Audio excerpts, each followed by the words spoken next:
Asaaska nolosha carruurnimada Soomaalida waa waxa ay weligeedba ahayd mid barashada Qur'aanka Kariimka muhiimad gaar ah lagu siiyo. Waana sababta ay adduunyada ugu taqaana Soomaalida ahlul Qur'aana. Balse marka aad joogto goobaha waxbarasho ee carruurteennu ay wax ku baranayaan, gaar ahaan goobaha lagu barto barashada Qur'aanka Kariimka ah, waxaad arkaysaa in ay ka duwan yihiin goobaha kale ee da'yarteenu ku baranayaan waxbarashada maadiga ah, qaab ahaan iyo sidoo kale dhismo ahaanba.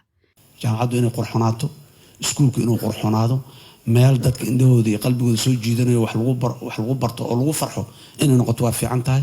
laakiin cagsigeeda waxa dugsigeena inuu jidka ku dhex yaalla maaha. dugsi qur'aanka inuu jidka ku dhex yaalla maaha. asna waa inuu qurxonaadaa oo nadiif noqdaa oo wixii dad meel isugu yimid waxay lahaayeen oo dhan waa inuu yeeshaa. Qaar ka mid ah macallimiinta dugsiyada Qur'aanka Kariimka wax ka baro ayaa iyaguna wax ka weydiiyay marka ay la kulmaan dayaca dugsiyada Qur'aanka Kariimka iyo sidoo kale marka uu da'ayo roobabka iyo xaaladaha noocaasi oo kale ah. maadaama iskoolaadka ay ku yaalaan dabaqyo loo dhiso wax lagu barto, dugsiyaashana ay wadooyinku dhex yaaleen, kuwa mararka qaar haddii biriga roob da'o dhowr iyo 20 maalmood aan quraan laga dhigaynin. sidaas awgeed dowladda federaalka Soomaaliya waxaan ka codsanaynaa dugsiyaasha Qur'aanka Kariimka ah inay goobo loogu talagalo oo fiican ay u dhisto. Qur'aanka tamare Kani waa Cumar Yare oo ka mid ah carruurta yaryar ee wax ka barto mid ka mid ah dugsiyada Muqdisho oo shacabkiisa ka dalbanayo inay wax ka bedelaan dugsigiisa. su'aalaha inaa dugsiga saan laga bedelo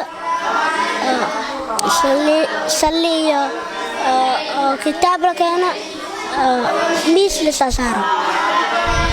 Dhanka kale qaar ka mid ah shacabka Soomaaliyeed ee ku dhaqan Muqdisho ayaa iyaguna ii sheegay in arrinkan ay dowladda iyo shacabka ay xoogga iska saarin la doonayana in dugsiyada Qur'aanka kor loo qaado.